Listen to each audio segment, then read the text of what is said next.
Now, as I see it, the role of a health journalist is to be a translator. That is to take health information and explain it in a way that, first of all, accurately reflects what's going on. And second, if you report for a consumer audience, to explain that information in a way that makes it understandable for somebody who's not versed in the culture, the language, the process of science. And often we have only a few hundred words to do that. So clearly it is no easy task. And those news releases really make our jobs easier in a way, at least it seems that they do, because they do the translating for us. And when that release is written by a respected entity or a respected individual, it's tempting to assume, and it's reasonable to assume, that that entity or individual knows what they're talking about, that they're telling the truth, that they have correctly interpreted the information for us.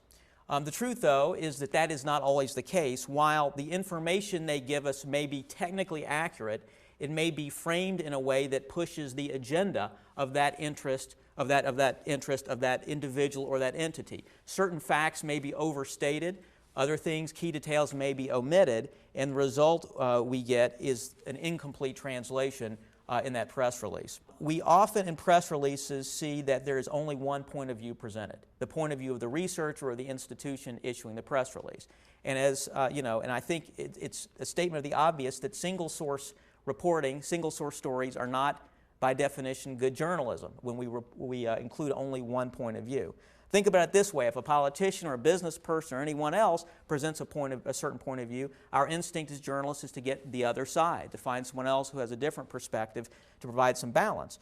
But as one science reporter, one very prominent science reporter has said, there's a tendency, quote, to believe anyone who has a Ph.D. or M.D. after his name. We automatically assume he knows what he's talking about, and we rarely think he's either wrong or self-serving.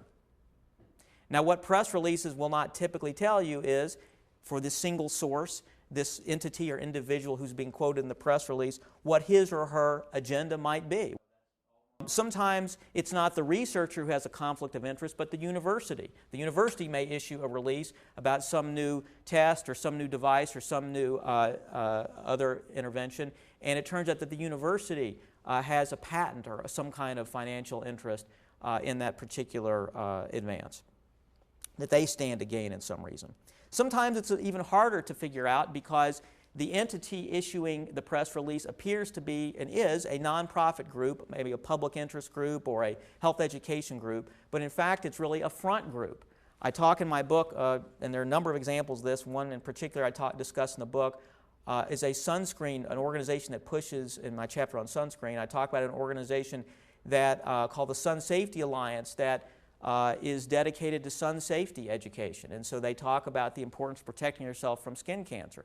Well, it turns out that this group, which is a nonprofit group, is actually a creation of Sharing Plow, the makers of Coppertone. And their agenda is to push sales of sunscreen.